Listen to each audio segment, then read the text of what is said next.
siang, salam sejahtera untuk kita semua. Yang terhormat Ibu Dr. Agani Catur Mediawati selaku Kepala SDN Negeri 1. Yang kami hormati Pak Irfan yang mewakili Bu Unit. Yang kami hormati narasumber dari kegiatan diseminasi budaya positif, serta Bapak Ibu yang berbahagia yang pada kesempatan siang hari ini dapat berkumpul bersama mengikuti kegiatan pada siang hari ini. Pertama-tama patutlah kita panjatkan puji syukur kehadirat Tuhan Yang Maha Esa karena kita masih diberikan kesempatan dan juga kesehatan untuk melaksanakan acara pada siang hari ini.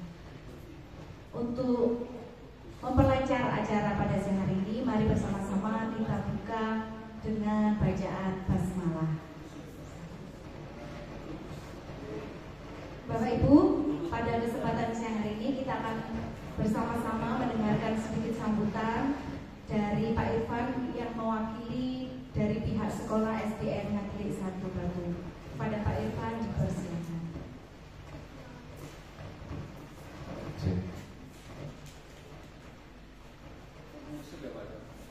Bismillahirrahmanirrahim. Assalamualaikum warahmatullahi wabarakatuh.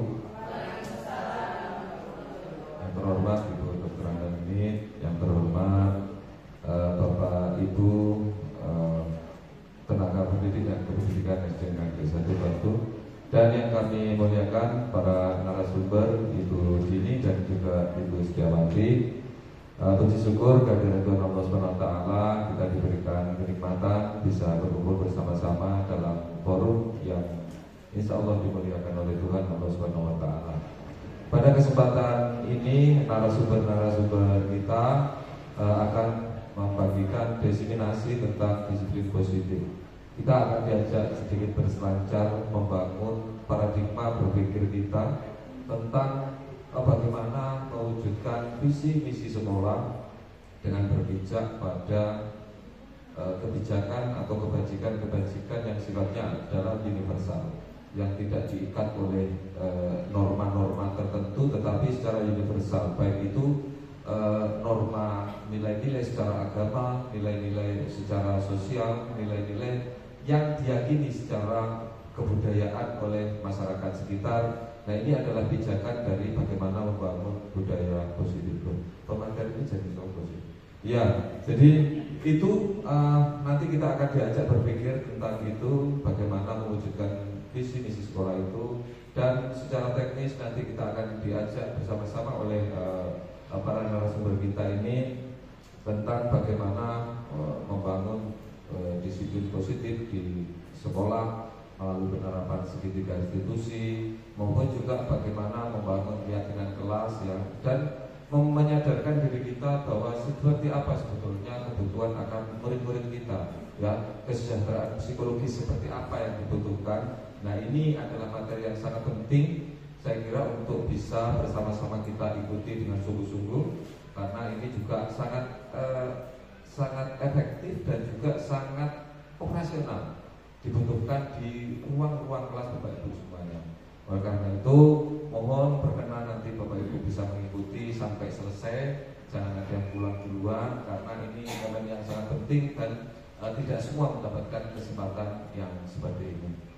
Dan kami mohon kepada untuk para narasumber nanti memberikan semua yang diketahui ya, jangan ada yang ditutupi atau disimpan, berikan semuanya kepada Bapak Ibu guru kita di SDN Negeri 1 Batu.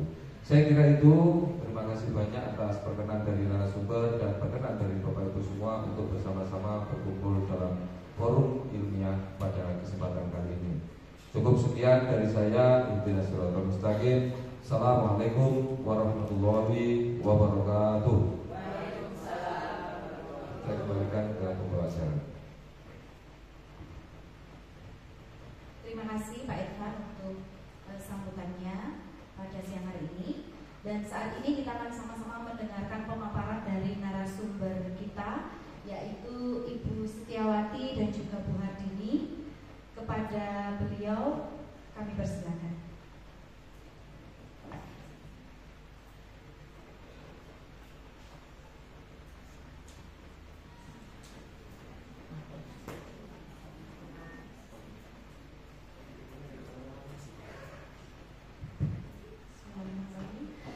Assalamualaikum warahmatullahi wabarakatuh.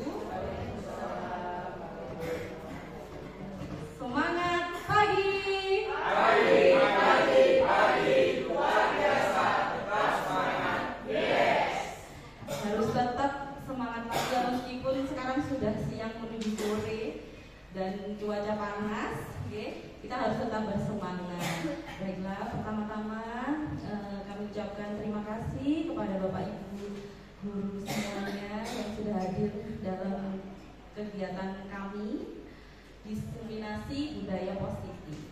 Nah, sebelum kita memulai materinya supaya tidak lemas, mungkin harus makan kekenyangan ya, biar gak ngantuk. Mari kita ice breaking sebentar ya. Kita ice breakingnya menyanyi saja, tapi sambil disertai dengan tepuk-tepuk. Bapak Ibu tahu lagu Naik-naik ke Puncak Gunung? Ya, sudah tahu. Baik, karena ini kan terbagi menjadi dua sisi, dari sisi kanan dan sisi kiri. Sisi kanan saya namakan kelompok WEC. Ya, sisi kanan saya adalah kelompok WEC. Kemudian sisi kiri saya namakan kelompok WIP. Jadi WEC dan WIP. Nah, tugasnya nanti sesuai pengarahan tangan saya nanti menuju kemana, Bapak Ibu menyanyikan lagu naik ke puncak gunung, tapi diganti dengan sesuai nama kelompoknya. Kalau di sini berarti WEC ya, berarti WEC gitu ya. Terus nanti di tengah-tengah akan saya potong, saya pindah ke kelompok WIC. Jadi WIC nanti melanjutkan lagunya.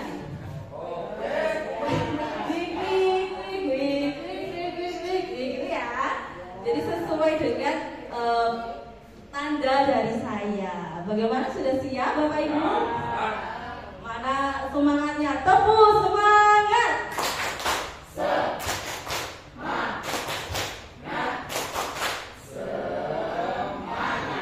Baik, kita mulai dulu dari kelompok WIC dulu. Kita mulai 1, 2, 3.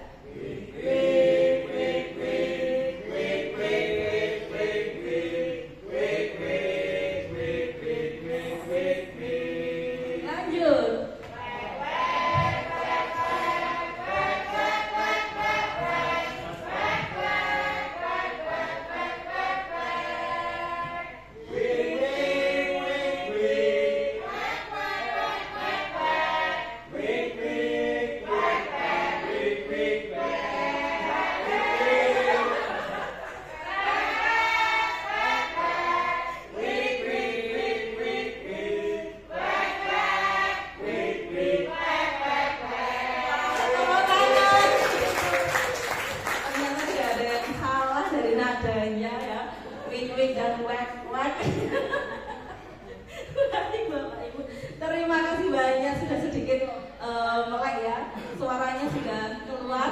Baik, akan kami mulai untuk diseminasi budaya positif. Nah, kita membicarakan tentang budaya positif.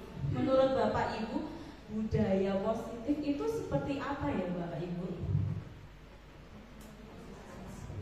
Suatu kebiasaan yang baik. Terus apa lagi Bapak Ibu? Budaya positif. Lingkungan yang seperti apa, kondisi budaya yang baik. Pokoknya intinya semuanya yang baik-baik. Iya.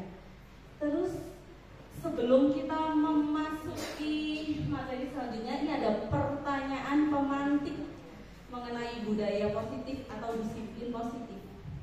Nah, jadi ada 4 pertanyaan ya Bapak Ibu. Apakah Bapak Ibu setuju bila, nah yang pertama, pemberian hukuman dapat mendisiplinkan siswa? Setuju atau boten? Setuju. Hukuman dapat mendisiplinkan siswa? Setuju? Setuju. Siapa yang setuju? Angkat tangan. Baik. Yang tidak setuju? Yang lain yang tidak angkat tangan? Bingung. Baik, coba saya pengen pendapatnya untuk yang setuju dulu.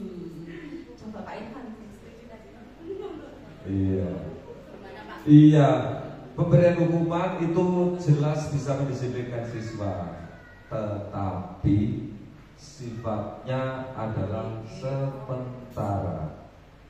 Mendisiplinkan oke, karena pertanyaannya begitu jadi begitu ya. Pemberian hukuman yakin saya pasti mendisiplinkan, tapi sifatnya temporary.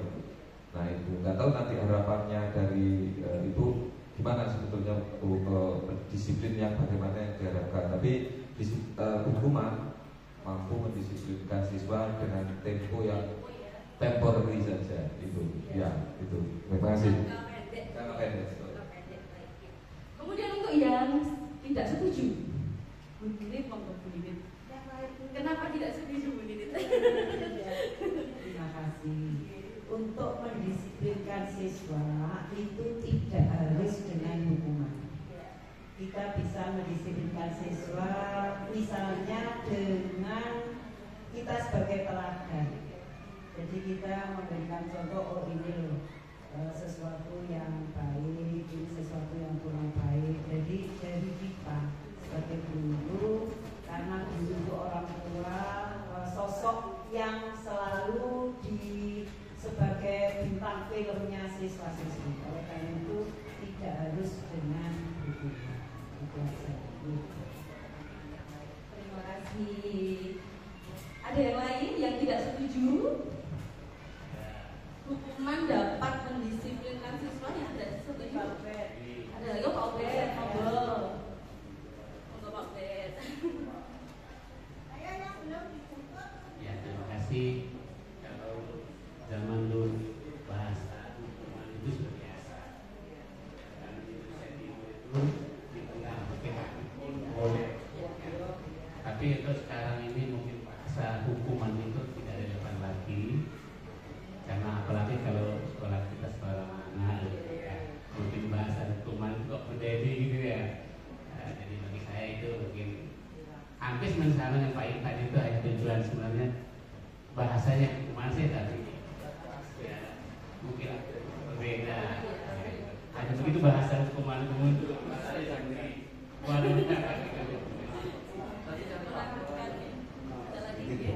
Jadi kalau saya tidak setuju bahwa hukuman ini dapat mendisiplinkan siswa. Itu sebenarnya hanya membuat siswa takut saja. Ibarat api dalam sekam, di belakang kita malah menakutkan. Jadi sebaiknya diberi kesadaran, penyadaran tentang etika atau budaya disiplin. Terima kasih Bapak Ibu yang sudah menjawab pertanyaan pemantik yang pertama. Saya tidak akan menjawab pertanyaan ini langsung, tapi nanti akan kita lihat di materi berikutnya nanti kira-kira jawaban Bapak Ibu itu gimana. Tidak ada yang benar, juga tidak ada yang salah, tidak menyalahkan jawaban Bapak Ibu. Untuk yang kedua, pemberian hadiah dapat meningkatkan prestasi siswa. Setuju atau mboten? Hadiah dapat meningkatkan prestasi. Setuju selama ini yang kita alami? Setuju atau mboten? Setuju? Setuju. Kemudian guru harus mampu memberikan solusi untuk semua siswa yang bermasalah. Setuju? Guru harus bisa memberikan solusi untuk semua siswa yang bermasalah. Apakah setuju? Tidak setuju? Tidak setuju. Baik. Kemudian yang keempat, guru berperan sebagai teman bagi siswa. Setuju? Setuju atau tidak? Ada yang setuju, ada yang tidak. Ya? Berperan sebagai teman. Ada yang setuju, ada yang tidak. Ibu? Ya. Nah, yang lain tidak jawab, saya jawab. Ya. Kalau di jenjang SD itu kalau sebagai teman itu kurang pas ya, sebagai orang tua. Tapi kalau di jenjang SMA, nah itu pas ya. Jadi sebagai teman lah, karena kalau sebagai orang tua itu anak kurang dekat. Jadi kalau istilahnya bahasa Jawanya nuturi, kalau anak jenjang SMA itu kan seperti bagaimana. Iya. Tapi kalau SD memang itu tugas kita sebagai orang tua. Jadi bukan sebagai teman menurut saya, tetapi sebagai orang tua. Terutama di kelas rendah. Nah itu ibaratnya kita orang tua kedua. Kalau di itu aja. Terima kasih Bu Nini. Jadi untuk Bu Nini tidak setuju karena di jenjang SD ini kita perannya adalah sebagai orang tua, kurang pas kalau sebagai teman. Ya, mungkin untuk di jenjang-jenjang yang lebih tinggi kita akan pas. Nah, ini juga nanti Bapak Ibu akan tahu juga nanti jawabannya kira-kira jawaban tadi betul nggak ya? Setuju? Aku setuju itu betul nggak ya? Gitu ya. Baik, kita lanjutkan. Karena kita hari ini mempelajari tentang budaya positif. Apa itu budaya positif? Budaya positif merupakan perwujudan dari nilai-nilai atau keyakinan universal yang diterapkan di sekolah. Apa itu keyakinan universal, nilai-nilai universal? Selanjutnya Bu ya. Nah, ini adalah materi yang akan kita pelajari, ada cukup banyak Bapak Ibu. Sebetulnya ini itu kalau kami dulu kemarin mempelajari itu ada 3 hari ya Bu ya. Mempelajari semua ini itu 3 hari, tapi hari ini kita akan belajar dalam waktu hanya beberapa jam saja. Semua materi ini akan kami sampaikan. Yang pertama ada disiplin positif, kemudian motivasi perilaku manusia, keyakinan kelas atau keyakinan sekolah, kemudian kebutuhan dasar manusia, posisi kontrol seorang guru, dan juga segitiga restitusi. Nah, sekarang Bapak Ibu coba saya minta bantuannya berpasangan berdua. Berpasangan berdua. Coba Bapak Ibu menggenggam tangan Bapak Ibu. Ya. Coba genggamlah satu tangan Bapak Ibu. Bayangkan di dalam genggaman Bapak Ibu itu terdapat sesuatu yang berharga, penting sekali bagi Bapak Ibu. Kemudian ada teman di sebelahnya, yang satunya. Coba merayu si teman yang si A ini, yang menggenggam tangan ini. Coba rayu, berikan rayuan maut supaya dia itu mau membuka genggamannya. Coba digenggam. Kira-kira Bapak Ibu mau nggak sih membuka genggamannya?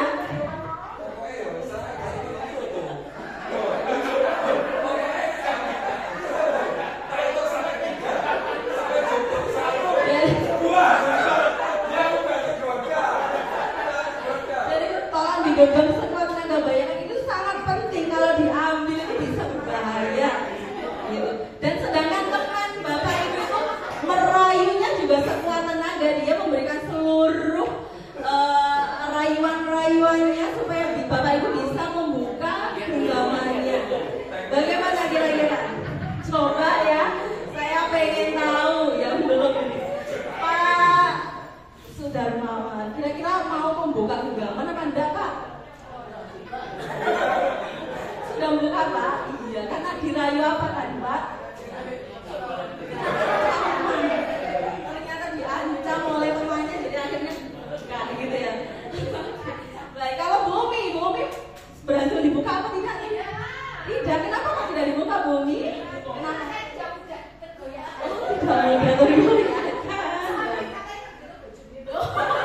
yang dibayangkan di genggamannya adalah suaminya, ya takut kalau diambil sama orang ya. Kenapa Bapak Ibu Pak? Tadi ada perintah menggenggam, coba genggam. Di sini Pak Dar tadi berhasil membuka, Bu Umi berhasil mempertahankan genggamannya. Kira-kira siapa sih yang mengontrol kita membuka tangan dan menutup tangan ini?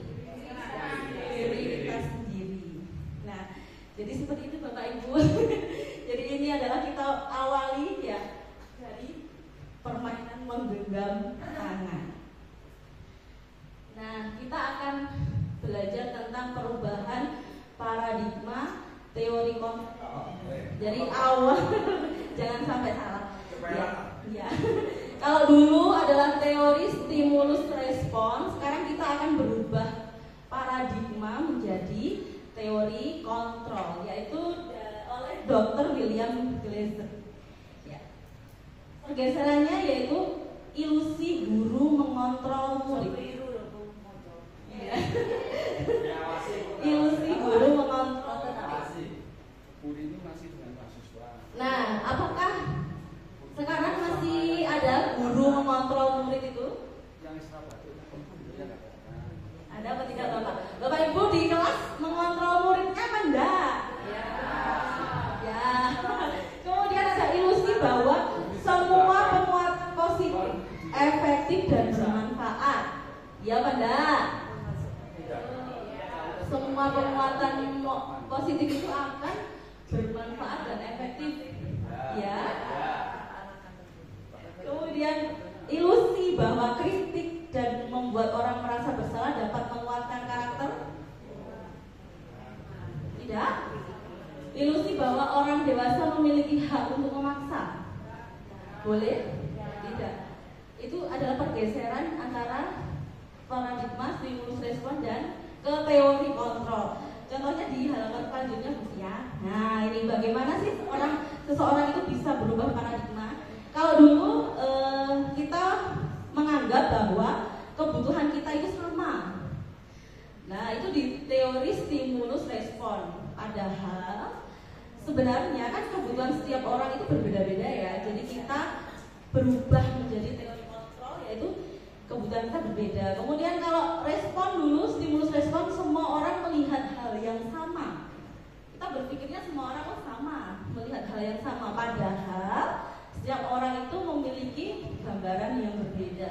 Mungkin kita bisa memberi satu gambar aja. Orang itu akan mengartikan gambar itu dengan berbeda-beda, ya kan? Tidak bisa semuanya sama, ya, karena sudah berubah paradigmanya. Kemudian selanjutnya kita mencoba mengubah orang agar berpandangan sama dengan kita. Kalau dulu seperti itu ya, kita harus mengajak orang itu berpandangan sama seperti kita. Tapi sekarang sudah tidak lagi seperti itu, ya. Kita harus memahami bahwa orang lain itu memiliki pandangan yang lain, ya, yang berbeda dengan kita. Jadi kita harus menerima itu.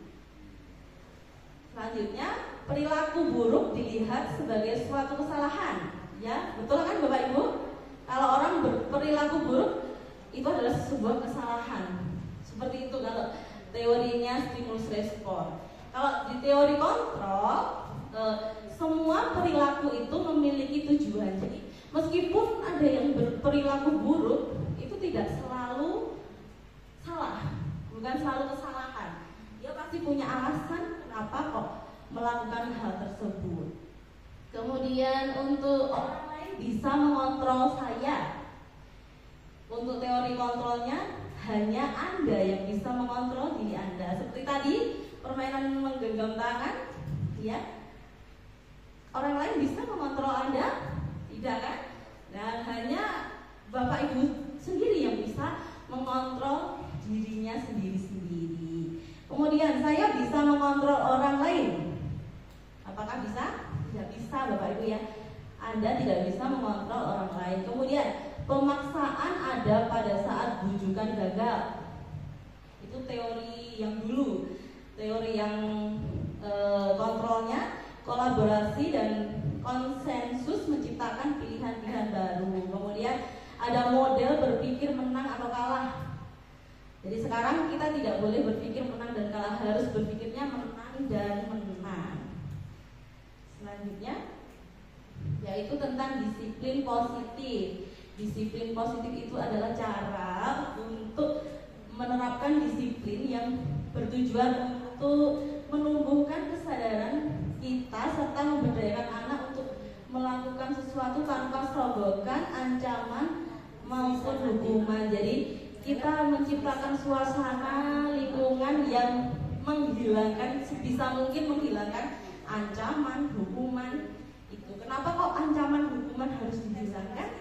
Nanti selanjutnya akan kita jelaskan. Nah, di disiplin positif ini kita akan terapkan dengan nilai-nilai kebajikan universal.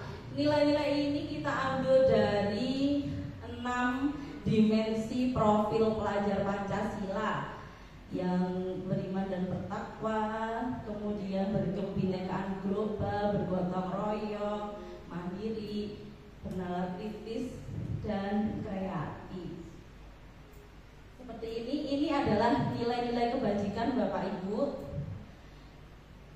Ada banyak sekali: peduli, rajin, integritas, sampai ke pengertian. Itu adalah nilai-nilai kebajikan yang kalau bisa kita terapkan di dalam lingkungan pembelajaran kita. Selanjutnya yaitu motivasi perilaku manusia. Setiap manusia itu mempunyai alasan kenapa dia berperilaku. Ada 3 alasan kenapa manusia itu bisa berperilaku seperti ini, seperti itu ada 3 alasan. Yang pertama yaitu untuk menghindari ketidaknyamanan atau hukuman. Kemudian yang kedua untuk mendapatkan imbalan atau penghargaan dari orang lain. Yang ketiga untuk menjadi orang yang mereka inginkan dan menghargai diri sendiri dengan nilai-nilai yang mereka percaya. Contohnya ketika saya diutus sama Bu Minit ikut lokakarya gitu, tentang sekolah penggerak. Itu saya mempunyai motivasi kenapa saya kok bisa sampai berada di lokakarya itu. Saya mempunyai motivasi tersendiri. Ya. Apa kira-kira motivasi saya, Bapak Ibu tahu? Iya. Tidak. Ya, awalnya itu memang kita tidak memungkiri bahwa kita itu berangkat tugas itu karena menghindari hukuman. Tidak memungkiri itu, tapi ada alasan yang lain. Kalau saya, kenapa kok saya berangkat dan meninggalkan murid-murid saya di kelas? Nah, itu karena saya itu memenuhi kewajiban saya yang sebagai seorang guru tidak akan menolak perintah dari atasan. Itu menunjukkan kalau saya ingin menunjukkan bahwa saya ini bisa bekerja secara profesional seperti itu. Itu kalau misalnya saya gitu.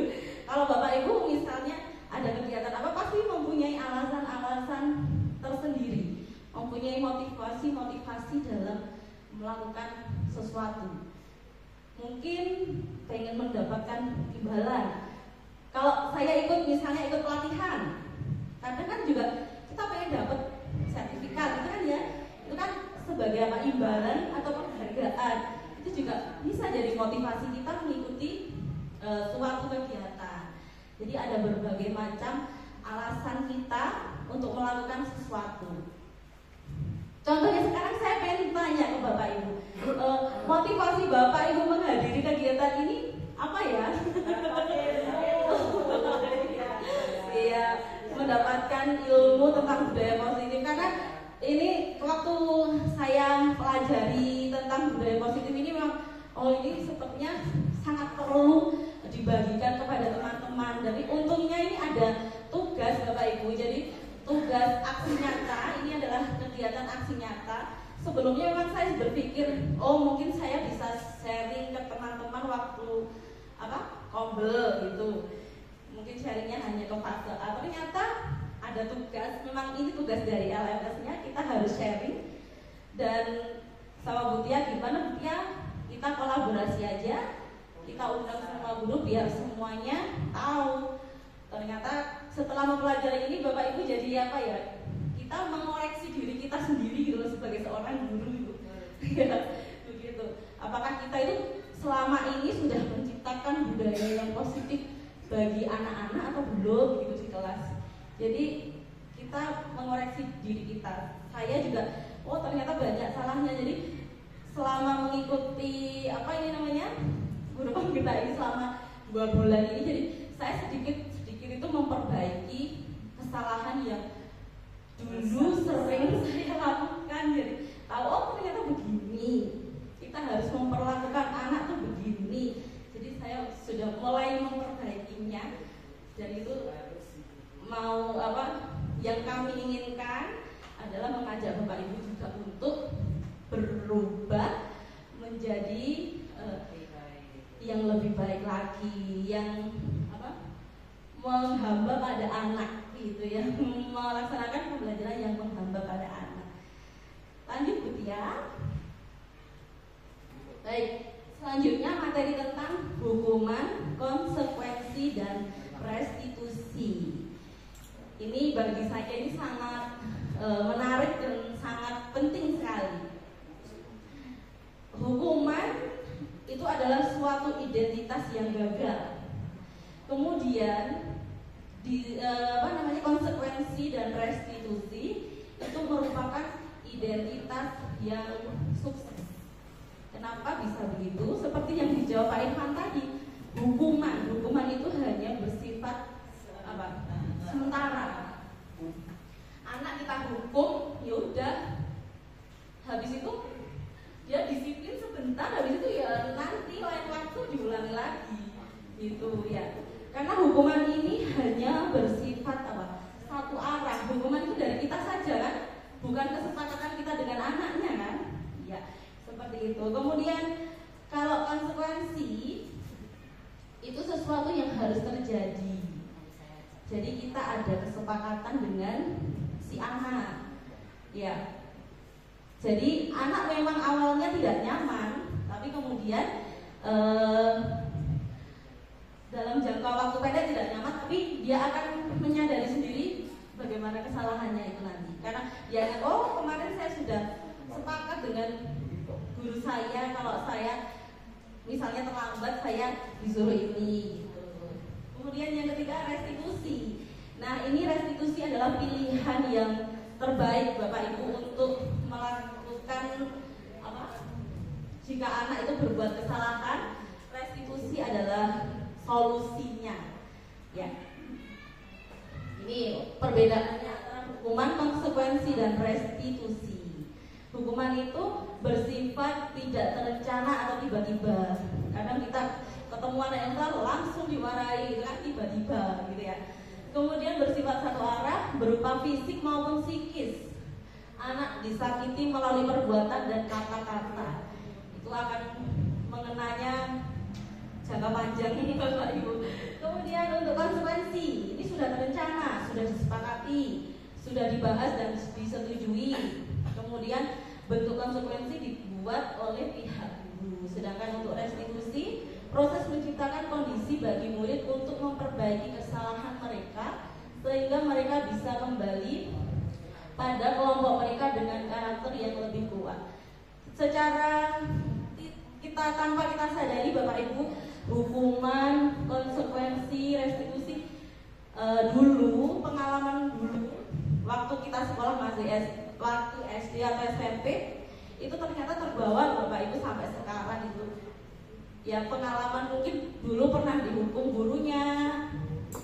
Pernah Bapak Ibu dihukum sama gurunya waktu sekolah? Apakah teringat sampai sekarang? Teringat. Ya, saya teringat pernah dihukum oleh guru saya waktu SMA gitu. Padahal saya hitungannya tuh anak yang tertib loh. Saya itu anak yang tertib, takut terlambat itu takut gitu. Tugas itu terlalu tepat waktu, tiba-tiba dihukum karena tidak membawa alat alat praktik guru biologi. Saya sampai sekarang masih ingat, ya Allah salahku apa gitu, terbawa gitu ya.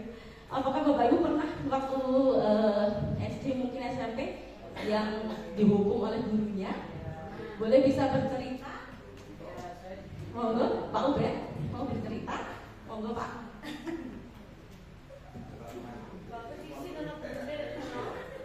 Saya karena ini memang saya nyata saya pernah alami, bukan SMP atau SMA, ini masih SD. Saya kelas 1 itu ada bacaan tidak salah, kalau mungkin sebayangan saya itu ya, ada bahasa Indonesia, gergaji Pak Jaya tajam. Itu ada buku di SD kelas 1. Gergaji Pak Jaya tajam. Itu saya tidak bisa baca itu. Nah, kebetulan yang ada saya itu pas sekolah.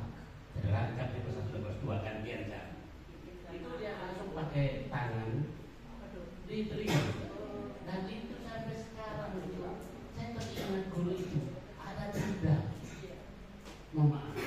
dendam di balik itu, tapi sekaligus mungkin untuk pembelajaran bagi saya tidak pernah menggunakan fisik karena saya teringat dengan diri sendiri bahwa menggunakan fisik itu dendamnya bukan main. Kita jadi terima kasih. Terima kasih. Mungkin ada lagi yang ingin bercerita. Bu Frisa dulu pernah dihukum. Bu Yani pernah dihukum gurunya. Monggo Bu Yani berbagi cerita Bu Yani. Terima kasih. Saat itu saya SMP saya di SMP 1 Batu. Kebetulan rumah saya juga di Jalan Duran dekat dengan SMP 1. Karena saat itu memang tiap pagi saya kan bangun pagi jam 5 itu ke pasar. Saat itu di SMP 1 sudah ditertibkan seperti di SD Ngagel ini dari apa ya itu ada kegiatan senam. Saya terlambat, padahal terlambat itu cuma tidak lama gerbangnya terus ditutup. Kebetulan yang jadi tatipnya itu Pak Mahfud. Nah, kalau sekarang jadi KPU, ya di KPU. Saya sudah menangkap ini, tapi Pak Mahfud sudah, kamu di luar saja. Rumahmu kan dekat, saya dimarahi saat itu. Saat itu saya diam aja, tapi saya nangis. Akhirnya saya pulang, saya nggak jadi sekolah karena saya juga malu dimarahi di depan teman-teman. Siangnya Pak Mahfud kan kebetulan ibu saya jualan di rumah. Pak Mahfud juga beli makannya di rumah. Saat itu saya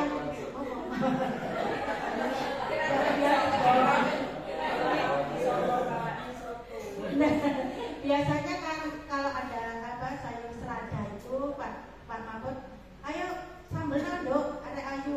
Saya mau marah banget saya bilang ke ibu saya nggak mau nyambel. Loh, kenapa? Tadi saya kena hukum. Itu yang membuat saya marah. Kadang kalau teringat Pak Mahfud itu saya kadang jengkel sekali. Betul sekali Bapak Ibu. Jadi kenangan-kenangan hukuman yang diberikan, padahal itu sudah berapa tahun yang lalu Bapak Ibu, puluhan tahun yang lalu ya.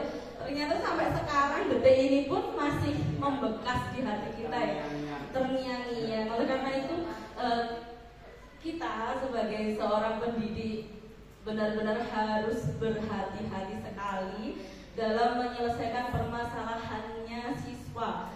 Ya, karena ya nanti anak-anak ya bisa seperti kita itu, nanti di saat mereka dewasa juga hukuman itu akan membekas di hatinya dan teringat terus. Jadi kalau ketemu gitu, aduh ketemu bapak guru itu lagi, jadi masih juga. Iya, saya juga sebetulnya sudah membawa loh alatnya, cuma di bangku teman saya, di meja saya kok nggak ada itu alatnya. Padahal itu punya saya, tapi beliau tidak mau tahu karena di depan mejamu nggak ada. Saya dihukum dikeluarkan dari kelas. Itu jadi sampai saya nangis. Saya ke BK, saya kenapa sih Bu? Gitu. Sampai sekarang kalau ketemu beliaunya tuh, kalau ketemu ya sudah baik ya salim seperti itu, tapi masih ingat Pak dulu saya pernah dikeluarkan. Itu jadi sangat membekas sekali. Jadi kita benar harus sangat berhati-hati untuk memperlakukan peserta didik kita. Nah, Bapak Ibu, ini di depan ini ada 1, 2, 3, 4, 5, 6, 7, ada 7 apa Bu ya? 7 poin, 7 poin. Nah, saya pengen mengecek ini Bapak Ibu tentang dari poin-poin yang pertama, kedua ini manakah yang konsekuensi dan manakah yang merupakan hukuman. Untuk yang pertama, mencatat 100 kali di dalam buku kalimat saya tidak akan terlambat lagi karena dia terlambat ke sekolah. Itu merupakan konsekuensi atau hukuman. Konsekuensi atau hukuman?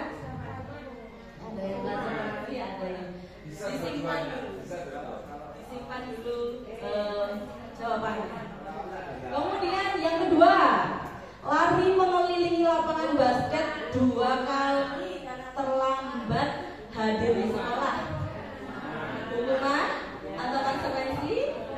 hukuman. Baik. Untuk yang ketiga, membersihkan coretan yang dibuatnya jatuh. Kalau murid diminta push up 15 kali karena tidak menggunakan masker. Kemudian menggantikan kertas tugas teman yang telah dicoret-coret. Konsekuensi. Kemudian berjemur di lapangan basket. Kemudian murid diminta bertelanjang kaki sepanjang hari karena tidak menggunakan sepatu. Jawabannya apa, Bu Tia? Nah, coba. Kenapa kok Bapak Ibu bisa menyebutkan lari mengelilingi lapangan basket itu hukuman? Fisik.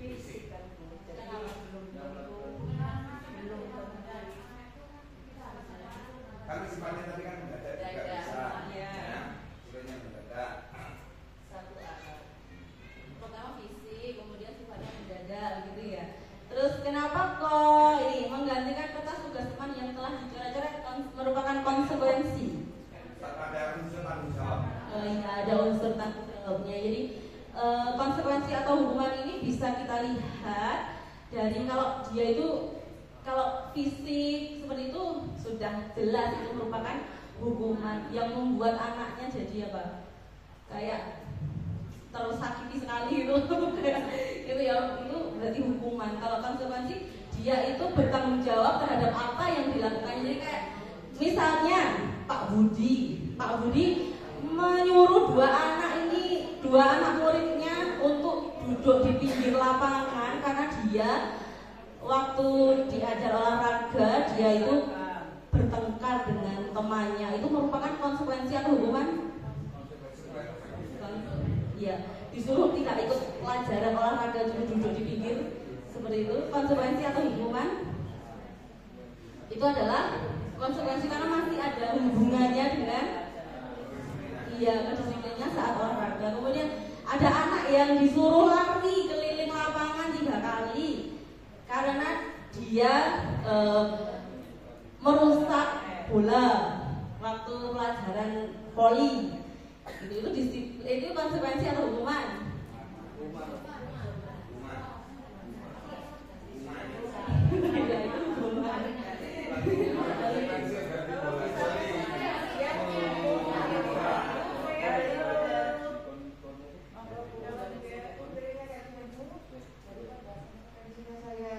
Menulis saya lebih baik lari aja bukan itu hukuman apa konsekuensi? Itu pilihannya dia ya berarti. Konsekuensi berarti ya. Itu konsekuensi. Dia sudah memilih sendiri gitu ya. Bukan karena kita yang meminta ya kan. Karena kemauan dia sendiri. Konsekuensi. Ada kesepakatan antara guru dan muridnya. Baik. Next dia.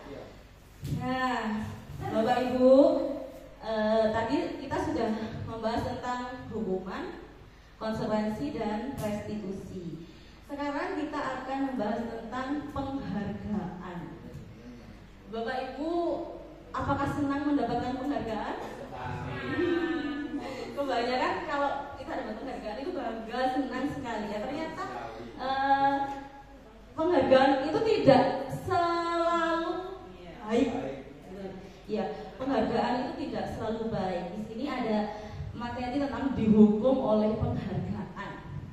Ya, ini ada penghargaannya tidak efektif, penghargaan bisa merusak hubungan, mengurangi ketepatan, menurunkan kualitas, kemudian juga mematikan kreativitas dan bahkan menghukum. Jadi tidak selalu penghargaan itu membuat efeknya tuh baik terus, tidak, tapi ada hal-hal yang negatif, bisa merusak hubungan juga ya, bisa merusak hubungan juga. Misalnya kita memberikan penghargaan kepada si A, terus nanti anak-anak yang lain akan iri dan itu jadi anak si B dan C, D, E, F itu kan dia akan apa? Tidak bolo-boloan lagi istilahnya sih, nggak bolos si A karena saya kok nggak dapat penghargaan dari guru, sedangkan dia kok dapat terus, itu bisa merusak hubungan. Itu jadi banyak sekali PR kita ya Bapak Ibu ya. ternyata bukan nggak melulu baik. Jadi itu mau ya lanjut. Nah tadi saya sudah menyebutkan bahwa solusi terbaik untuk menyelesaikan suatu permasalahan yaitu dengan cara restitusi. Ya, untuk menanamkan disiplin positif juga dengan restitusi. Nah, restitusi itu bukan untuk menebus kesalahan, namun untuk belajar dari kesalahan. Jadi siswa itu akan mencari sendiri solusi dari masalah yang dia lakukan sendiri. Itu kita hanya sebagai apa?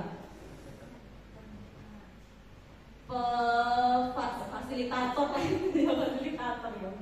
Itu ya. Kemudian restitusi bisa memperbaiki hubungan. Restitusi adalah tawaran bukan paksaan. Kemudian restitusi menuntut untuk melihat ke dalam diri apa yang ada dalam dirinya. Kemudian mencari kebutuhan dasar yang mendasari tindakannya. Restitusi adalah cara yang paling baik, fokus pada karakter bukan tindakan, terus menguatkan, fokus pada solusi dan mengembalikan murid yang berbuat salah pada kelompoknya. Nah, efeknya restitusi itu sangat positif sekali daripada penghargaan dan hukuman serta konsekuensi.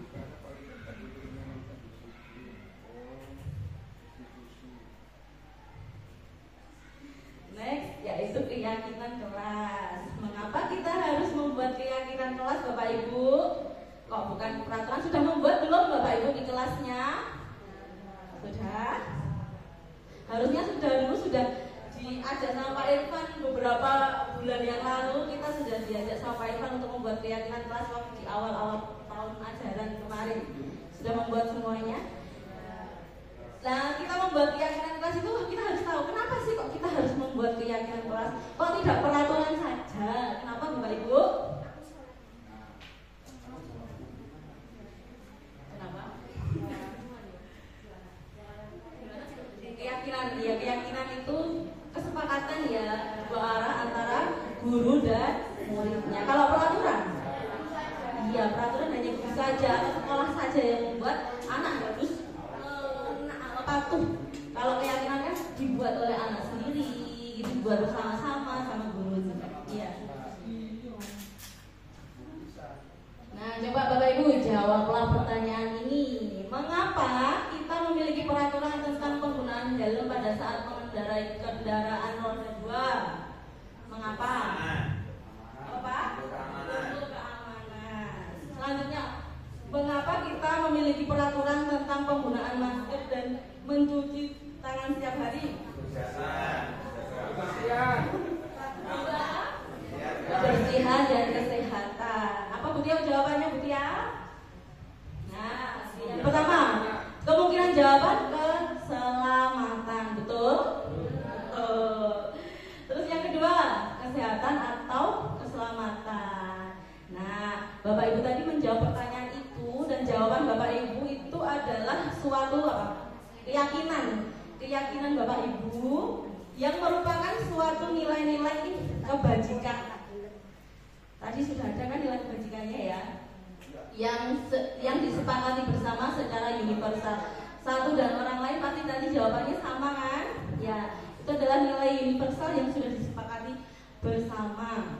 Dan suatu keyakinan akan lebih memotivasi seseorang dari dalam, akan lebih tergerak dan bersemangat untuk menjalankan keyakinannya daripada sekedar mengikuti serangkaian peraturan tertulis tanpa makna. Nah, ini ada nilai kebajikan atau keyakinan apa ya dari peraturan ini? Kembalikan barang ke tempatnya. Nilai kebajikannya apa Bapak Ibu? Kembalikan barang ke tempatnya. Kerapian, tanggung jawab, apa lagi? Kedisiplinan, terus sudah itu. Kemudian dilarang mengganggu orang lain. Toleransi. Kemudian hadir di sekolah 15 menit sebelum pembelajaran. Disiplin. Dilarang melakukan kekerasan. Keselamatan. Dilarang menggunakan narkoba. Kesehatan. Bergantian atau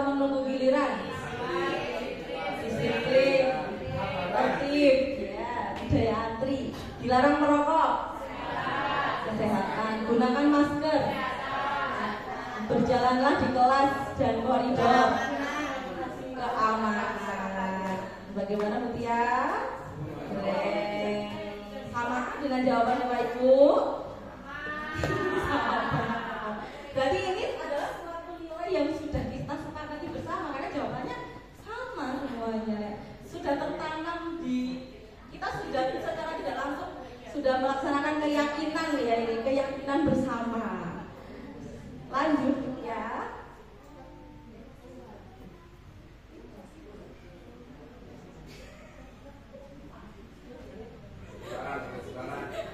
Baik, kita lanjutkan tentang pembentukan keyakinan kelas, keyakinan sekolah. Bapak Ibu, bagaimana cara membuat keyakinan kelas kemarin? Bisa diceritakan waktu Bapak Ibu membuat keyakinan kelas? Apakah bisa menceritakan langkah awal dan langkah akhirnya bagaimana? Ternyata membuat keyakinan kelas itu ada langkah-langkahnya ya Bapak Ibu. Ini keyakinan kelas itu harus berupa pernyataan universal, ya. Kemudian harus rinci dan konkret, harus berbentuk kalimat yang positif.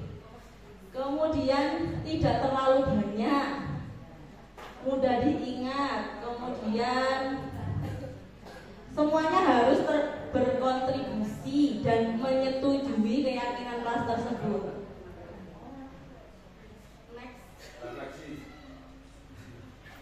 Ini prosedurnya untuk membentuk keyakinan kelas. Mungkin kalau yang anak besar, kelas besar bisa ini lancar dengan prosedur ini ya. Yang pertama, mempersilakan murid kelas untuk bercurah pendapat tentang peraturan yang harus disepakati. Ya, kemudian kita harus mencatat semua masukan-masukannya. Setelah kita mencatat, kita membentuk suatu keyakinan, mengganti kalimat-kalimat menjadi kalimat positif. Contohnya, tidak datang terlambat. Nah, itu kalimat positif atau negatif? Negatif. Kalau dirubah jadi positif jadi bagaimana? Dengan tepat waktu. Nah, kita di sini di tahap ketiga ini kita merubah kalimat tidak itu menjadi kalimat yang positif supaya apa ya, yang tertanam di dalam, memang ini kan kita harus membuat apa, keyakinan kelas yang menciptakan disiplin positif. Jadi kita harus membuat keyakinannya juga dalam bentuk yang positif. Iya, setelah kita rubah jadi, kita meninjau kembali curah pendapatnya, apakah sudah sesuai atau belum. Mungkin ada yang kurang, bisa ditambahkan. Selanjutnya kita temukan nilai-nilai kebajikannya. Jadi kita temukan nilai-nilai kebajikannya. Selanjutnya Bu ya, baru kita kelompokkan ke nilai-nilai kebajikan tersebut, disatukan. Jadi nanti akan semakin curahan pendapat dari anak-anak nanti akan mengerucut jadi sedikit, jadi nilai-nilai kebajikan yang bisa dihafal oleh anak-anak dan bisa diingat-ingat dan diyakini oleh mereka. Kemudian setelah selesai, ditinjau lagi dan disetujui, boleh ditandatangani. Setelah itu ditempel di dinding kelas yang terlihat oleh semua orang di kelasnya. Ini contoh keyakinan kelasnya. Untuk keyakinan kelas 1, setiap anggota kelas perlu belajar. Kemudian setiap anggota kelas perlu senang, perlu melakukan tugas, perlu saling menghargai, perlu merasa aman. Contohnya kalau kelas 5, selalu bersikap positif, senantiasa menjadi diri terbaik, percaya dan menghormati orang lain, serta barang miliknya, berkomitmen. Kalau untuk kelas 7 ini yang sudah dikumpulkan menjadi nilai-nilai kebajikan. Ada nilai kebajikan hormat. Kami meyakini bahwa sangat penting untuk menghormati semua orang dan barang milik orang lain, dan seterusnya.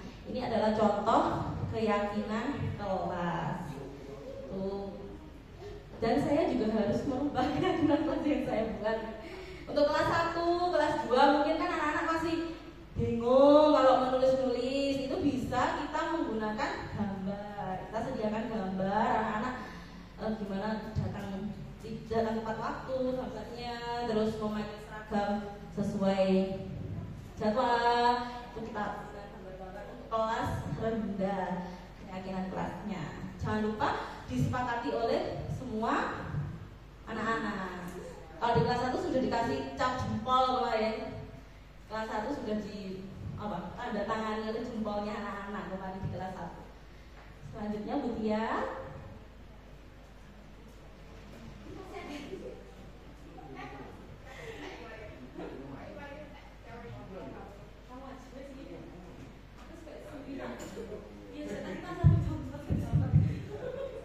Saya akan melanjutkan ya Mbak Ibu untuk bukan menyikat waktu, untuk mengefektifkan pertemuan kita. Jadi yang selanjutnya kebutuhan manusia dan dunia berkualitas. Jadi setiap manusia itu mempunyai kebutuhan dasar yang harus dipenuhi. Nanti oh ya baiklah. Jadi setiap manusia itu punya kebutuhan yang harus dipenuhi. Begitu juga dengan murid-murid kita. Mereka itu mempunyai kebutuhan dasar. Nah, kebutuhan dasarnya itu apa saja? Next, nah, sebelum ke kebutuhan dasar, di sini ada studi kasus yang harus Bapak Ibu lihat dulu. Nah, coba saya bacakan. Ibu Ambar, guru wali kelas 2A di SD Pelita Hati, sedang bingung menghadapi ulah salah satu murid di kelasnya, yaitu Doni. Beberapa anak di kelas 2A telah datang padanya dan mengeluhkan Doni yang seringkali meminta bekal makan siang mereka dengan paksa. Jika Anda menghadapi situasi seperti Ibu Ambar, apa yang akan Anda lakukan? Menurut Anda, kira-kira apa alasan Doni melakukan hal tersebut? Nah, ini diumpamakan Doni ini adalah murid-murid Bapak Ibu semua. Doni suka minta bekal pada temannya. Nah, kira-kira apa yang mendasari Doni melakukan itu menurut Bapak Ibu semua? Terus kira-kira ada yang ingin menjawab? Satu, coba perwakilan dari kelas 6, Bu Tika. Ya, terima kasih. Kalau saya pada posisi Bu Ambar itu ya, yang akan pertama kali akan saya lakukan adalah mungkin memanggil Doni itu. Kemudian kita berkomunikasi dua arah. Artinya guru itu tidak untuk menanyakan atau menanyakan alasan kepada Doni kenapa dia melakukan perbuatan seperti itu. Kalaupun jawaban dari anak ini mungkin ada kaitannya dengan orang tua, kita perlu juga komunikasi kepada orang tuanya. Nah, kalau menurut saya, apa alasan, kira-kira apa alasan? Memang ada beberapa kemungkinan ya. Mungkin karena dia membawa bekalnya itu hanya cukup untuk jadi siang sudah habis. Jadi dia tidak diberikan oleh orang tuanya lebih gitu ya. Sementara ketika siang mungkin dia sudah merasa lapar gitu ya. Mungkin keterbatasan juga dari dia membawa saku. Mungkin itu seperti ya. Ada yang tidak sependapat dengan Bu Tika? Sependapat semua? Iya. Baiklah, ini nanti kita simpan dulu tentang Doni dan jawaban dari Bu Tika bahwa Doni ini harus kita telusur dulu ya, kenapa melakukan hal itu. Bisa saja karena beberapa faktor. Nah, next Budin. Nah, jadi kita akan belajar tentang 5 kebutuhan dasar manusia. Ada kebutuhan untuk bertahan hidup, kemudian ada kebutuhan cinta dan kasih sayang, kemudian ada kebutuhan kebebasan, yang keempat kesenangan, dan yang kelima adalah kekuasaan. Nah, kira-kira Doni tadi kurang dalam satu kebutuhannya. Kebutuhan apa yang kurang Doni? Nah, Doni tadi selalu meminta bekal kepada temannya. Bisa jadi ada satu kebutuhan Doni yang belum terpenuhi, yaitu kebutuhan untuk bertahan hidup. Karena hidup itu butuh makan. Nah, itu ya. Jadi sudah terpecahkan. Jadi jangan langsung mengejudge Doni, kamu ini selalu minta bekal anak, tidak. Jadi caranya harus melalui telusur pendapat atau jejak pendapat dulu. Kenapa kok Doni melakukan itu? Pasti ada alasan dibalik anak melakukan hal yang negatif. Karena melakukan hal negatif itu bisa jadi salah satu kebutuhan mereka tidak terpenuhi. Next. Nah, jadi kita belajar kebutuhan dasar manusia.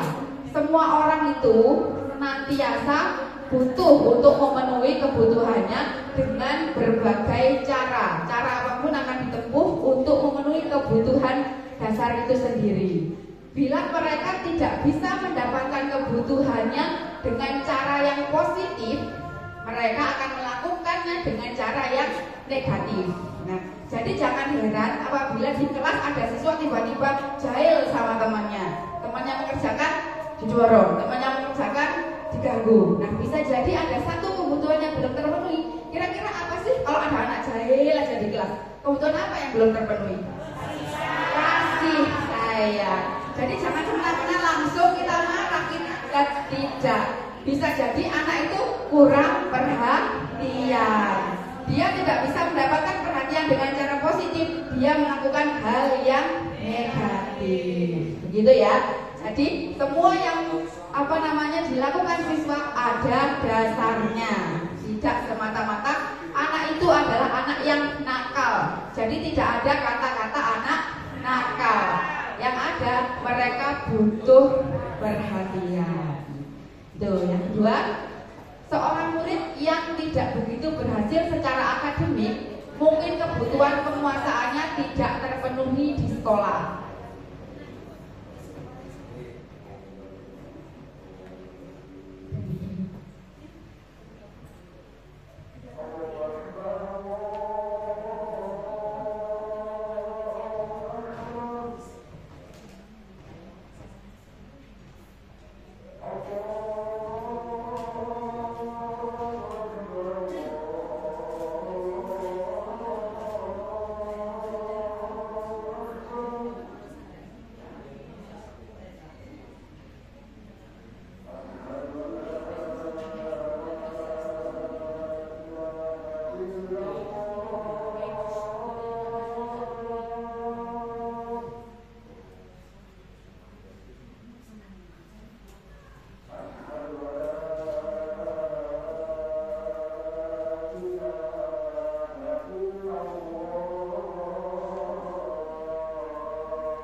Kita lanjutkan nih Bapak Ibu tentang kebutuhan dasar manusia. Jadi saya ulang lagi bahwa tidak ada siswa kita yang nakal, tetapi yang ada mereka membutuhkan perhatian itu tadi. Kemudian kita lihat lagi konsep 5 kebutuhan dasar manusia tidak hanya berlaku bagi murid-murid, tetapi kita sebagai guru juga sama membutuhkan 5 kebutuhan dasar tersebut, yaitu tadi kebutuhan hidup, kebebasan, kesenangan, pengakuan, dan cinta dan kasih sayang. Jadi apabila salah satu teman Bapak Ibu sedang tidak mood karena ada temannya berhasil menang misalnya, bisa jadi kebutuhan apa yang tidak terpenuhi?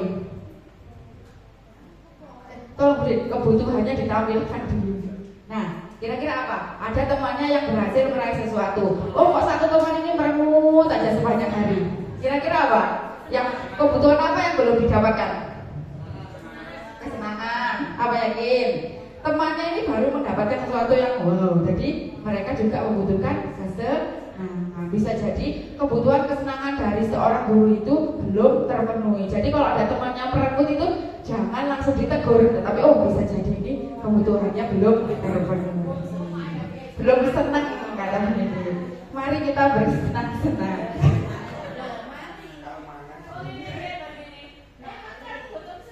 Nggak boleh. Ya nanti kalau kita kumpulkan. Nah itu berarti harus dievaluasi Pak Irfan ini. Ini guru taman safari kok senang gitu ya. Jadi jangan. Jadi ke-5 kebutuhan itu harus seimbang. Jadi supaya kalau 5 kebutuhan itu terpenuhi, percaya atau tidak, kita pembawaannya akan enjoy aja Bapak Ibu. Walaupun yang lain waduk-nyaduk, ya enjoy lah apaan sih gitu ya. Asalkan 5 kebutuhan itu terpenuhi gitu. Terutama kebutuhan kesenangan. Asli Pak. Jadi terlalu cepat kayaknya. Sudah. Jadi yang selanjutnya adalah dunia berkualitas. Apa sih dunia berkualitas itu? Setiap manusia itu mempunyai dunia berkualitas atau dunia yang sempurna. Bapak Ibu pastinya memimpikan dunia yang sempurna apa tidak?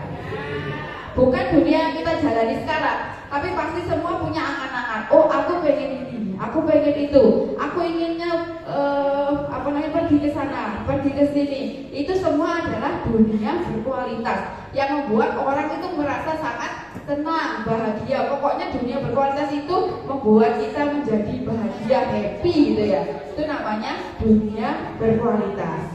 Next video. Nah, sekarang coba Bapak Ibu jawab pertanyaan ini.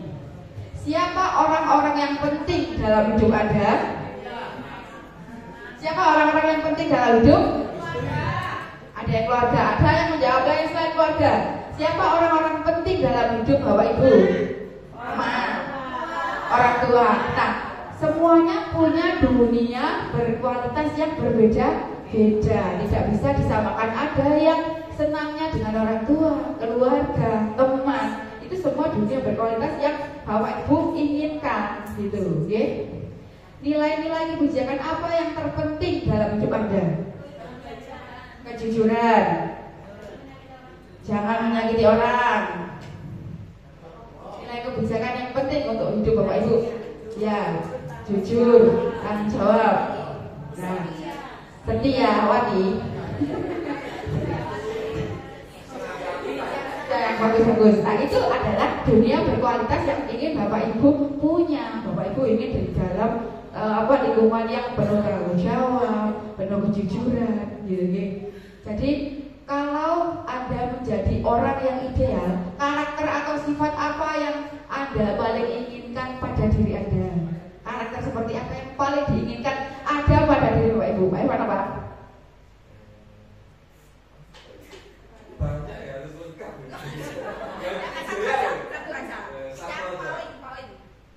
Bersahaja.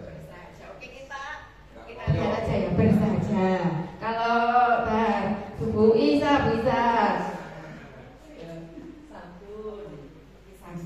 Bu Didin ingin menjadi karakter seperti apa yang paling Bu Didin inginkan?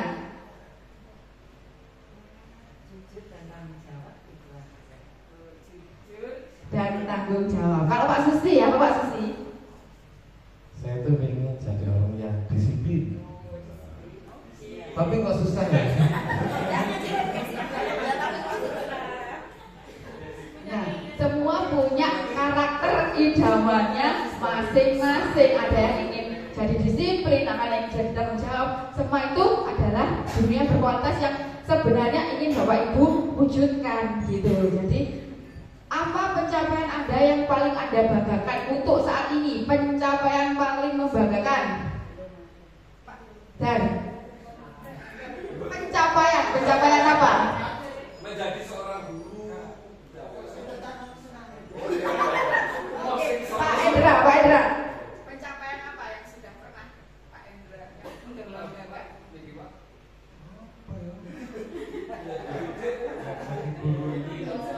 Beri tepuk tangan untuk Pak Endra yang mengerti, ya luar biasa. Ternyata menjadi guru yang saat ini adalah pencapaian yang selama ini diidam-idamkan oleh Pak Endra. Coba Bu Vita.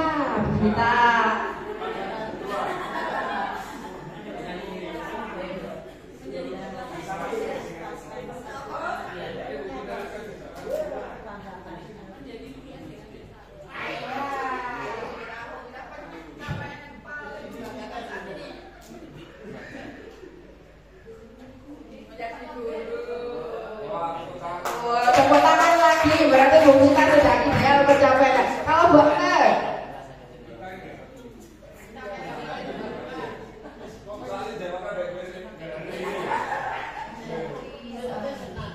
menjadi seorang ibu luar biasa. Tepuk tangan juga dong untuk Bu Agnes. Ya. Sekarang ada pertanyaan selanjutnya. Apa pekerjaan ideal bagi Anda? Yang ideal loh ya. Ideal menurut Bapak Ibu itu inginnya kerjanya itu kerja jadi apa? Coba yang berini. Berin. Apakah gurunya adalah pekerjaan ideal menurut Bu ini?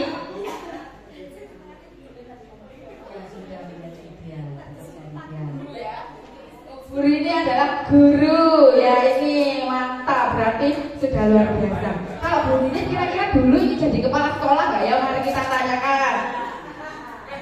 Saya dulu cita-cita ingin jadi polwan. Sampai kenapa? Melihat model rambutnya yang bagus itu cita-cita saya. Tapi orang tua saya berkehendak saya untuk bisa menjadi terima kasih Bu Nini. Next slide saja Bu Din, karena kayak hormat dari sini. Nah, sekarang ini adalah hal yang penting Bapak Ibu. 5 posisi kontrol. Saya perjelas kontrol. Ada penghukum, pembuat merasa bersalah, teman, pemantau, dan manajer. Sebelum Bapak Ibu tahu artinya ya, selama ini posisi manakah yang paling sering Bapak Ibu gunakan dalam menangani murid di kelas? Kira-kira apa dulu? Yang lain, Pak Ivan sebagai calon FC.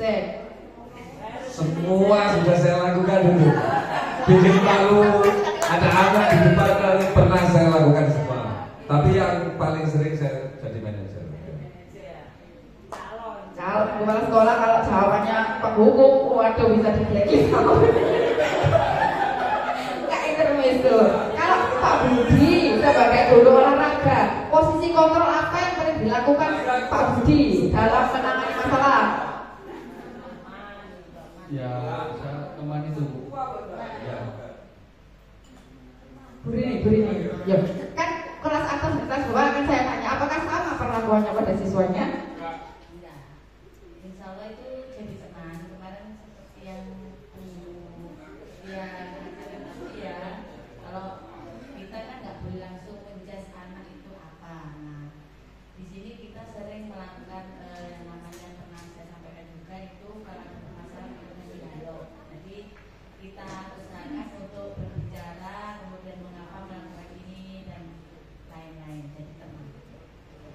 Untuk kelas atas adalah sebagai teman. Kita akan tanya ke guru kelas bawah. Biasanya kalau mengatasi masalah masalah siswa di kelas itu seperti apa sih, Bu Frisya?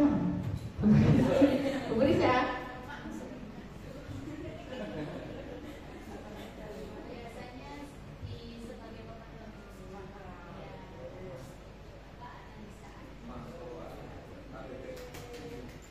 Oke, ternyata sudah beragam, ada sebagai teman, pemantau. Kalau Pak Irwan malah luar biasa, sudah kelima-limanya ya. Sekarang mari kita lihat Bapak Ibu, bagaimana sih posisi kontrol kelima ini? Yang pertama adalah sebagai penghukum. Nah, seorang penghukum itu biasanya menggunakan hukuman fisik, yang tadi sudah sampaikan oleh Bu Dini ya. Mainnya itu adalah fisik ataupun verbal. Nah, kemudian orang-orang yang menjalankan posisi penghukum biasanya akan mengatakan bahwa sekolah memperlakukan sistem atau alat yang dapat menekankan murid-murid lebih dalam lagi. Nah, kata-katanya biasanya seperti ini. Patuhi aturan saya atau awas ya. Nah, itu jadi nadanya lebih keras. Kemudian kamu selalu saja salah. Nah, itu kemudian pasti kamu itu selalu datang yang paling terakhir. Kamu itu selalu menyelesaikan tugas paling akhir. Nah, itu kalau kita di dalam posisi penghukum. Nah, kira-kira refleksi dulu. Bapak Ibu pernah tidak melakukan di posisi penghukum? Sering? Pernah ya? Pernah, pasti suatu saat pernah, yang jelas. Kemudian penghukum itu Bapak Ibu ternyata dampaknya sangat negatif. Penghukum itu memungkinkan siswa akan menjadi pendendam. Nah, kayak seperti tadi, kita akan teringat terus memori pernah dihukum pada saat masa kecil kan? Nah, itu yang ditimbulkan oleh posisi penghukum. Jadi penghukum itu adalah posisi yang paling harus kita hindari sebagai seorang guru, karena akan menimbulkan psikis siswanya menjadi pendendam dan akan diingat sepanjang hayat. Kemudian yang kedua, pembuat merasa bersalah. Nah, kalau pembuat merasa bersalah itu biasanya suaranya lebih lembut. Pembuat merasa bersalah akan menggunakan keheningan yang membuat orang lain merasa tidak nyaman, orang lain merasa rendah, orang lain merasa dirinya tidak berguna. Nah, kata-kata apa yang biasanya digunakan oleh posisi pembuat merasa bersalah? Contohnya gini, Ibu sangat kecewa sekali loh dengan kamu. Berapa kali sih Ibu harus menasihati kamu? Kemudian, gimana coba kalau orang tua kamu tahu kamu berbuat begini? Ibu lo sudah ditegur kepala sekolah, kamu ini gimana sih kok gak nurut sama ibu? Nah, itu biasanya kata-kata yang diucapkan oleh pembuat merasa bersalah. Jadi seakan-akan siswanya ini akan merasa, oh saya salah, saya terbebani, saya yang salah. Jadi membuat siswanya itu menjadi tertekan, merasa bahwa dirinya itu orang yang tidak berguna, orang yang bersalah. Hasilnya apa? Kalau kita sebagai guru menggunakan posisi kontrol seperti ini, murid itu akan merasa bersalah, merasa tersakiti gitu ya, akan merasa kecewa dengan dirinya sendiri. Jadi terus akibatnya apa? Mereka juga akan bisa menimbulkan sikap itu tadi, pendendam kepada gurunya. Kemudian yang ketiga, nah ini tadi yang sudah melaksanakan posisi sebagai teman. Mari kita lihat posisi sebagai teman. Guru dalam posisi ini tuh tidak akan melakukan hal seperti di posisi penghukum dan posisi pembuat merasa bersalah. Tetapi posisi guru di sini akan sebagai teman untuk siswa. Kemudian guru dalam posisi ini biasanya akan mengatakan hal seperti ini. Ayolah bantu ibu, demi ibu loh, masa kamu tidak mau membantu sih? Gitu. Kemudian ayo ingat tidak bantuan bapak selama ini. Ayolah lakukan yang terbaik, kan bapak sudah bantu kamu selama ini. Nah, kemudian yang lain, ya sudah kali ini tidak apa-apa, biar bapak atau ibu yang membereskan. Itu posisi sebagai teman. Tapi posisi sebagai teman ini ada dampak positif dan ada dampak yang negatif.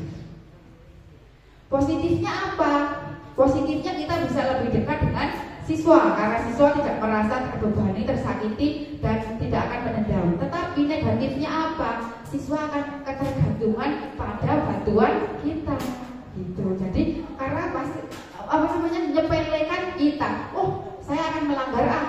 Bu Rini akan bantu kok, gitu ya.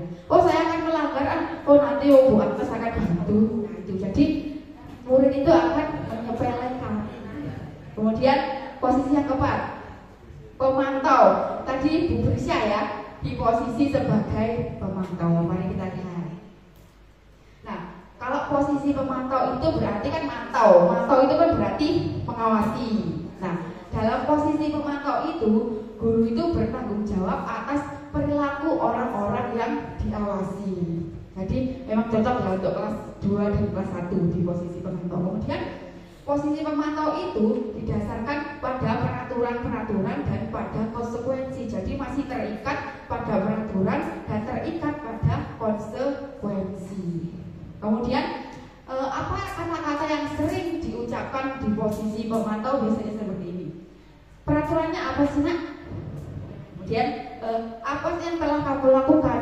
Nah, gitu. Kemudian ada lagi sanksi atau konsekuensinya apa ya jika kamu melakukan itu? Nah pasti akan berhubungan dengan sanksi atau konsekuensi yang sudah dibuat tadi secara bersama. Kemudian hasilnya apa? Murid memahami konsekuensi yang harus dijalankan karena telah melanggar peraturan sekolah. Tetapi konsekuensi ini sudah dibuat oleh guru, bukan murid yang memecahkan masalahnya sendiri. Jadi masih dibantu oleh guru. Kemudian posisi manajer. Nah ini posisi yang terakhir. Coba kita cek posisi manajer.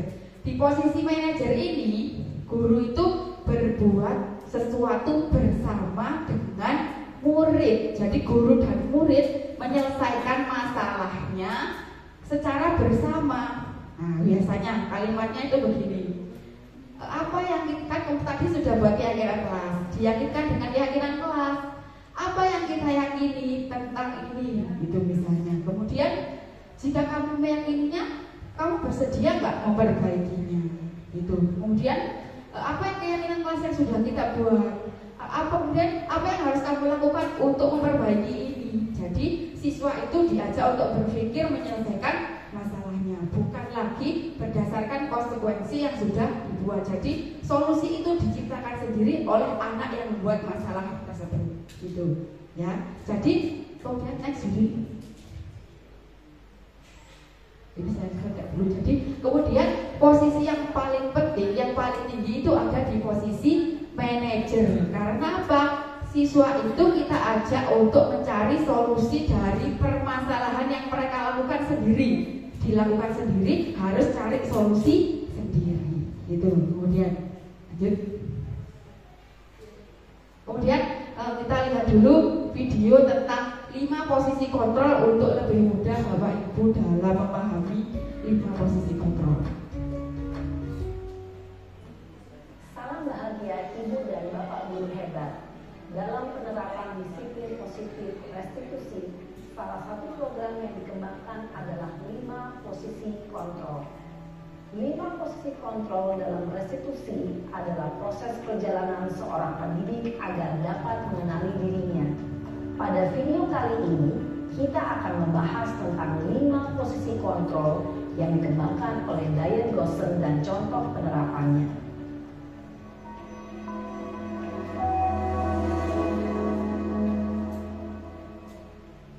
5 posisi kontrol itu adalah 1.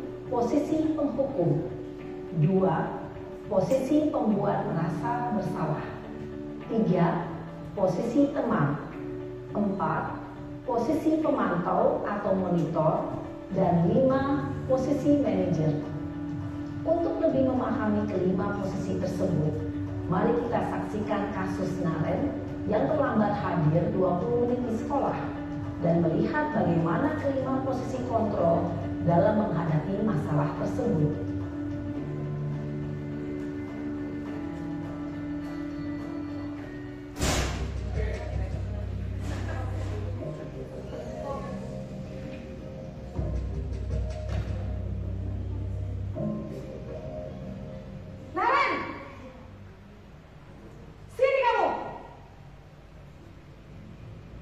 Selamat pagi, Bu.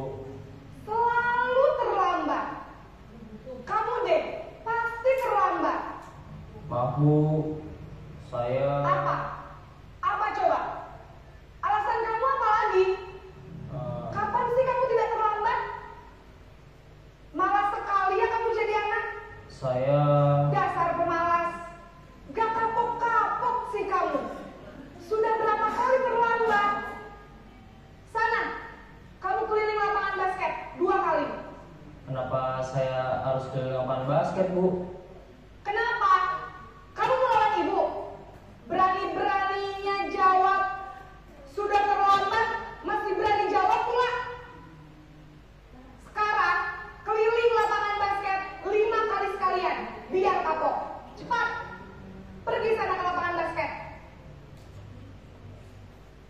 Posisi penghukum biasanya berbicara dengan nada tinggi, menghardik, menunjuk-nunjuk, menyakiti, dan menyindir.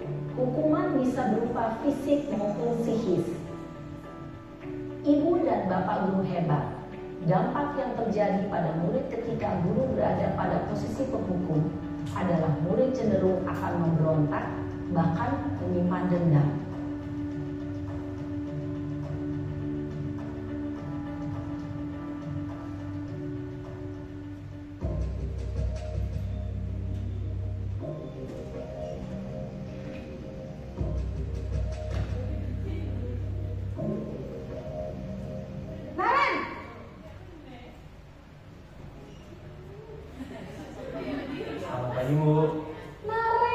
Naren, kamu kenapa terlambat lagi, nak? Ya Tuhan, Naren, kamu senang ya bikin ibu susah ya? Kalau kamu terlambat lagi, nanti ibu yang ditegur bapak kepala sekolah, nak. Disangka ibu tidak bisa membina kamu. Duh, gimana ini? Maaf, Bu. Duh, Gusti Naren, kamu suka ya kalau ibu tegur bapak kepala sekolah? Terus, sekarang ibu harus tulis apa ini di buku absen? Ini kamu sudah sering terlambat loh. Ibu harus apa coba? Maaf, Bu. Maaf sekali. Ya sudah, lain kali jangan bikin ibu susah lagi ya, nak ya. Ibu tidak akan kuat lagi kalau kamu begini terus. Bisa jantungan kalau ibu tegur bapak kepala sekolah. Sana cepat kelas. Maaf ya, Bu. Maaf sekali. Posisi pembuat rasa bersalah berbicara dengan nada tenang, cenderung lembut. Namun kata-kata yang diutarakan membuat murid merasa menjadi orang yang gagal, memandang buruk dirinya sendiri, merasa tidak berharga, dan tidak sanggup membahagiakan orang lain. Ketika guru mengambil posisi pembuat rasa bersalah, murid akan menganggap dirinya yang bersalah dan ia akan menyimpan emosi negatif tersebut di dalam dirinya.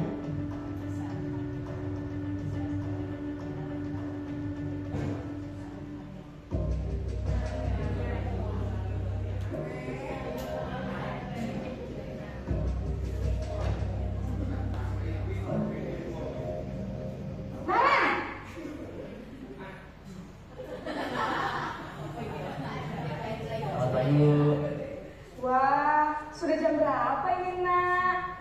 Terlambat lagi ya, sayang? Iya, Bu. Habis ibu saya lupa bangunkan saya, Bu. Kamu malah menyalahkan ibu kamu. Kamu bukannya anak yang larinya paling kencang. Kok terlambat sih? Iya, Bu. Saya memang terlambat bangun tadi. Jadi, biarpun saya lari kencang, tetap gak kekejar, Bu. Ya sudah sana. Nanti lain kali larinya lebih kencang lagi ya. Biar gak terlambat lagi. Bikin senang ibu. Demi ibu. Bisa kan? Bisa lah, Bu. Ya sudah sana masuk kelas. Ibu beresin urusan absen kamu. Kamu ini ada-ada saja. Dalam posisi teman, guru berbicara dengan nada suara ramah, akrab, cenderung bersenda gurau untuk menjaga suasana tetap santai. Murid akan merasa senang, aman, dan akrab dengan guru. Identitas yang tercipta adalah identitas sukses atau berhasil. Namun, perlu diingat, karena ini masih dorongan eksternal, maka ada faktor ketergantungan dari murid kepada orang tertentu. Di sini guru aksennya, sehingga di lain waktu murid bisa berperilaku baik, namun hanya kepada orang-orang tertentu saja.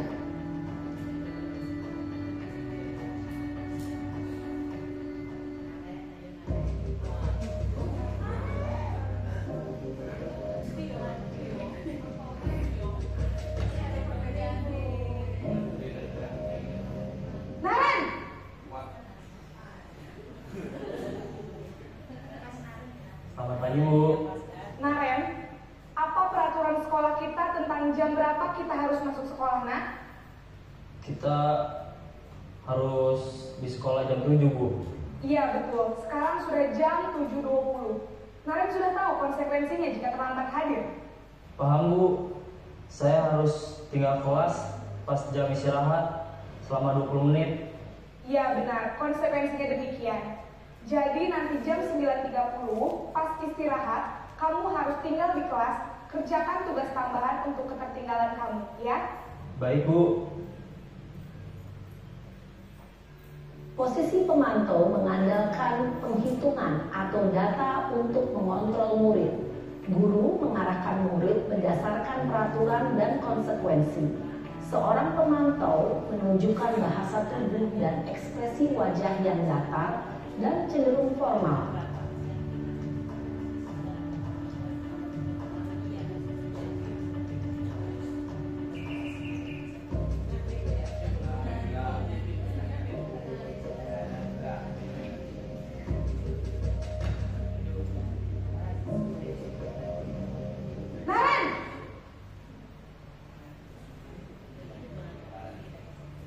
Selamat pagi, Bu.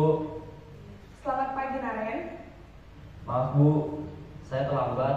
Iya, sekolah masuknya jam 7, sekarang sudah jam 7.20. Jadi sekarang bagaimana ini, Naren? Maaf, Bu, saya lupa setel alarm saya semalam. Baiklah, menurut kamu, keyakinan sekolah yang mana yang perlu kamu tingkatkan? Menghargai diri sendiri dan orang lain mungkin ya, Bu. Setuju. Jadi, apakah Naren meyakini prinsip saling menghormati tersebut? Iya, Bu, saya meyakininya. Apakah Naren bersedia memperbaiki masalah keterlambatan ini? Bersedia, Bu. Bagaimana kamu akan perbaiki masalah keterlambatan ini? Saya akan coba untuk tidak lupa menyetel alarm saya, Bu. Baik, kalau Naren lupa menyetel alarm di rumah, ada orang yang kira-kira bisa bantu mengingatkan tidak? Ada, Bu. Kakak saya, Kak Emma. Ada lagi selain Kak Emma? Selain Kak Emma, ada ibu saya. Baik, jadi yang mengingatkan Naren adalah Kak Emma dan ibu kamu ya? Kira-kira akan mulai setel alarm kapan nih, Naren? Setelah pulang sekolah, akan segera saya lakukan. Baik, jadi Naren akan setel alarm untuk bangun besok pagi dan akan diingatkan oleh kakak dan ibunda Naren ya. Ada lagi yang mungkin perlu dilakukan, Naren, agar tidak terlambat bangun lagi? Tidak ada, Bu. Baik, Naren, terima kasih untuk kerjasama kamu. Sekarang kamu perlu kembali ke kelas untuk belajar. Baik, Bu, terima kasih. Posisi manajer adalah posisi kontrol yang disarankan untuk membimbing murid memiliki sikap disiplin yang positif, yaitu murid yang mandiri, bertanggung jawab, dan dapat memecahkan masalah. Tujuan dari posisi ini adalah agar murid dapat berefleksi atas tindakannya. Guru akan dengan tulus memberikan pertanyaan-pertanyaan bermakna, sehingga membuat murid dapat belajar dari kesalahannya dan mencari sebuah solusi untuk menyelesaikannya. Ibu dan bapak guru hebat, setelah mengamati adegan kelima posisi kontrol tadi, kira-kira posisi mana yang paling ideal? Posisi mana yang dapat menunjang motivasi intrinsik murid? Ya, tentu posisi manajer. Posisi ini memang posisi ideal yang ingin dituju setiap pendidik.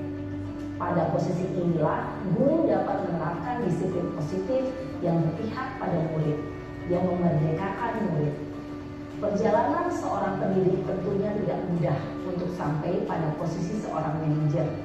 Namun, tujuan kita pasti, yaitu menciptakan murid-murid yang mandiri, merdeka, dan bertanggung jawab.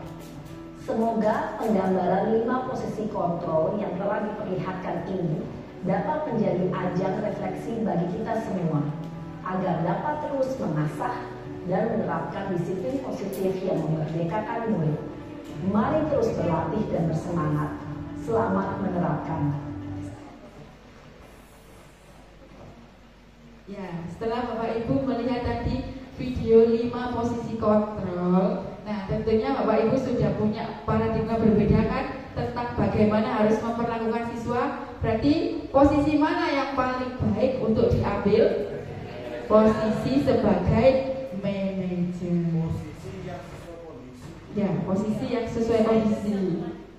Semua harus dilakukan, tapi yang harus dihindari adalah posisi sebagai penghukum, gitu ya. Jadi nanti tidak ada lagi guru di KP1 menerapkan posisi sebagai penghukum. Jadi mulai besok dan seterusnya kita harus belajar menjadi guru yang dapat menerapkan posisi sebagai manajer.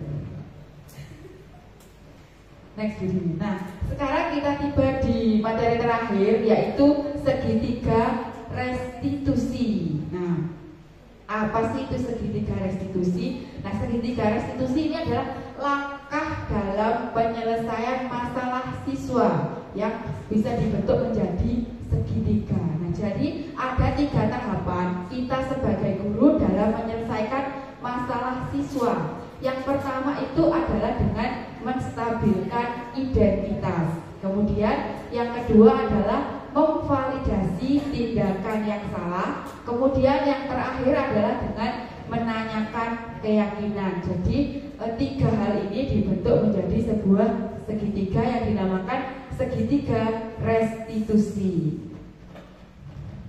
Nah, langkah pertama dalam segitiga restitusi itu adalah menstabilkan identitas. Tujuannya apa? Kita merubah identitas gagal menjadi identitas sukses. Nah, contohnya kalimatnya seperti ini. Kalau ada siswa panjenengan misalnya berantem di kelas dengan temannya, jangan langsung waduh pokoknya langsung maprak-maprak ya, jangan. Pertama, langkah yang harus dilakukan adalah menstabilkan identitas siswanya dengan kalimat yang seperti ini. Berbuat salah itu tidak apa-apa, nah, gitu ya. Jadi kan dia sudah berantem, istilahnya kan dia sudah sebagai orang yang bersalah atau orang yang gagal. Jadi kita ubah identitas gagal itu menjadi identitas sukses. Kemudian tidak ada manusia yang sempurna kok, nah, gitu jangan lagi. Kemudian dulu ibu juga pernah kok berantem di kelas, nah, melakukan perbuatan yang salah itu tidak selamanya salah. Hal itu juga tidak apa-apa kok. Nah, biasa itu. Kemudian kita bisa kok nak menyelesaikan masalah ini.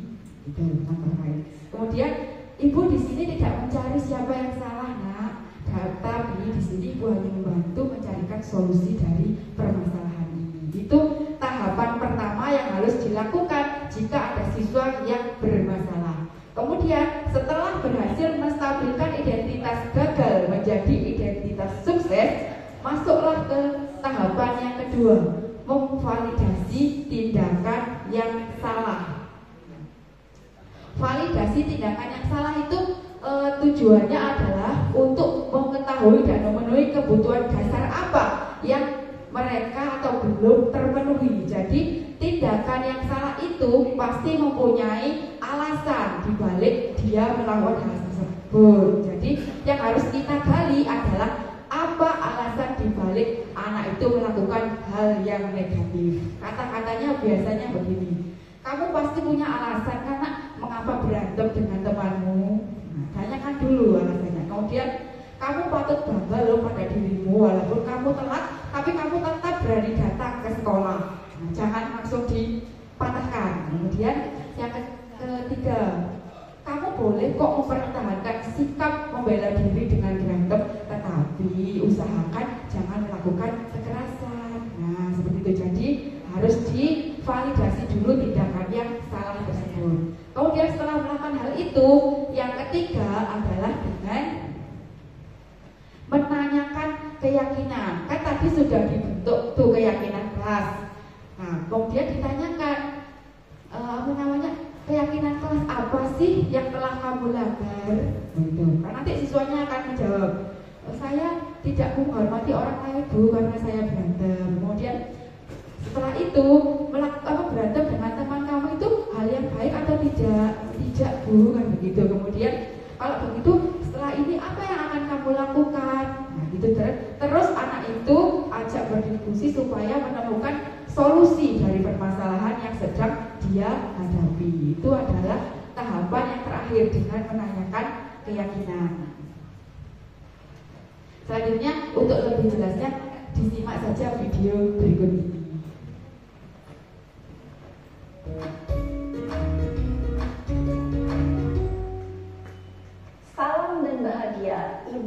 dan Bapak guru hebat.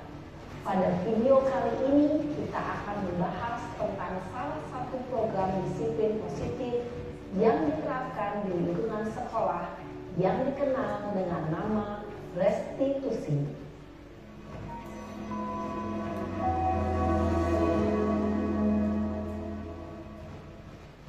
Restitusi dikembangkan oleh pakar pendidikan Diane Gosson, berlandaskan pada teori kontrol Dr. William Glasser. Segitiga restitusi adalah suatu proses dialog yang dijalankan oleh guru atau orang tua agar dapat menghasilkan murid yang mandiri dan bertanggung jawab. Pada saat guru di posisi manajer, aspek yang dikembangkan pada murid adalah motivasi intrinsik, sehingga penanaman nilai-nilai kebajikan dapat tumbuh dan berkembang menjadi suatu kebiasaan positif yang akhirnya membentuk karakter murid. Proses dialog ini terdiri dari 3 langkah yang digambarkan pada ketiga sisi pada segitiga restitusi. Sisi pertama adalah menstabilkan identitas. Sisi yang kedua adalah validasi tindakan yang salah. Dan sisi yang ketiga adalah menanyakan keyakinan. Ibu dan Bapak guru, berikut ini akan ditunjukkan bagaimana seorang guru berada dalam posisi manajer menggunakan penerapan segitiga restitusi.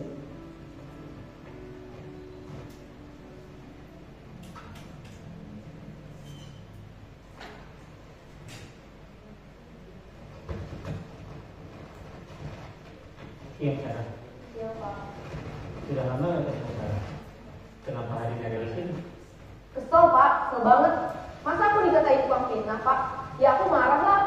Aku balik katain Eka di depan kelas. Kesel banget. Oh, begitu. Ya pasti kamu marah dan kesal. Bapak juga akan marah apabila ada yang menuduh Bapak seperti itu.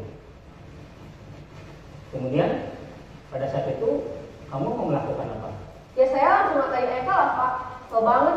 Saya bentak-bentak dia depan teman-teman lain. Oh, begitu. Pasti kamu melakukan seperti itu karena suatu alasan tertentu, kan? Iyalah, masa saya diam saja, Pak? Ya saya bela diri lah. Masa saya dituduh tukang fitnah? Ya wajar lah. Mempertahankan harga diri itu sesuatu yang penting buat kamu. Untung kamu tidak bertindak lebih gegabah lagi. Hanya membentak-bentak. Iya, Pak. Untung saya masih bersabar dan hanya membentak saja. Sudah gemes padahal. Saya pasti bela diri lah. Ya pasti ya. Tapi kamu memilih untuk tetap bertahan dan bersabar. Kamu memilih untuk tidak berbuat lebih parah lagi, kan? Iya. Nah, sekarang coba kita lihat lagi tindakan kamu yang menbentak-bentak Eka di kelas. Tindakan kamu itu kira-kira sesuai dengan keyakinan kelas atau prinsip kamu tidak? Enggak lah, Pak. Capek, Pak, jadi pemarah. Jadi keyakinan atau prinsip mana yang kurang sesuai dengan keinginan kamu? Ya, saya sebenarnya sangat menghargai orang lain. Mungkin saat itu saya menjadi emosi, jadi tidak menemukan sikap itu. Kamu meyakini tidak? Menghargai orang lain itu penting buat kamu. Yakinlah, Pak. Iya, setuju. Kita harus saling menghargai. Namun ada juga keyakinan yang kita sepakati yang perlu kita jalankan apabila kita sedang marah, bukan? Ya, saya bisa lebih proaktif, mulai dengan diri sendiri. Saya bisa jadi lebih sabar, mengambil waktu jeda untuk berpikir mau apa selanjutnya. Kira-kira kamu bersedia memperbaiki masalah ini tidak? Bersedia, Pak. Kalau kamu memperbaiki masalah ini, kamu akan menjadi orang seperti apa? Saya akan menjadi orang yang bertanggung jawab kali ya, Pak. Dan senantiasa proaktif. Iya, menurut kamu bagaimana rasanya menjadi orang seperti itu? Ya nyaman lah, bangga bisa bersabar dan memahami. Baiklah kalau begitu. Yuk kita pikirkan bagaimana memperbaiki masalah ini.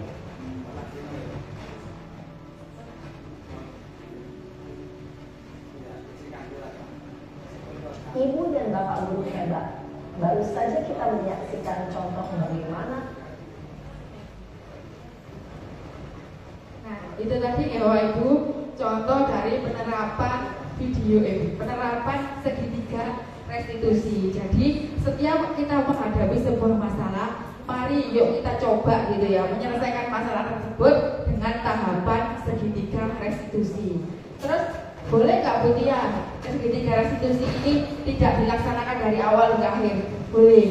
Jadi langsung loncat misalnya menanyakan keyakinan, boleh gitu ya. Tapi alangkah baiknya kita mulai dari tahap yang menstabilkan identitas. Jadi membentuk budaya sekolah dengan fokus pada kebutuhan murid dan pertumbuhan karakter positif itu bukan hal yang mudah. Kemudian tentunya untuk mewujudkan hal ini membutuhkan proses yang tidak bisa dilakukan dalam jangka waktu yang singkat. Selain itu, proses ini juga membutuhkan keterlibatan semua pemangku kepentingan pendidikan di sekolahnya masing-masing. Kemudian, mari kita rapatkan barisan untuk membangun sekolah kita menjadi sekolah yang berbudaya positif. Nah, jadi mungkin itu adalah pemungkas dari paparan saya dan Budi. Kemudian kami berdua mengucapkan banyak terima kasih pada panjenengan semua yang sudah meluangkan waktu untuk mendengarkan paparan diseminasi dari kami berdua. Sekali lagi kami ucapkan terima kasih banyak. Mungkin untuk akhir kegiatan Abah bisa minta bantuan untuk kita dipimpin doa penutup. Abah Khairul, Abah sama-sama sudah. Monggo, Abah.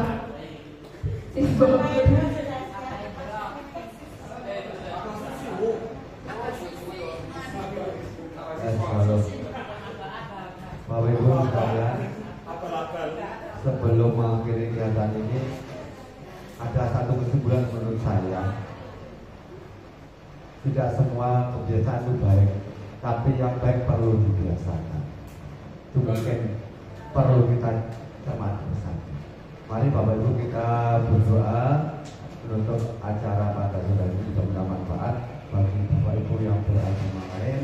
Kami persilakan berdoa sesuai dengan agama dan keyakinannya. Kita tutup dengan doa kafalul majlis. Bismillahirrahmanirrahim. Subhanallahumma wa bihamdika asyhadu an la ilaha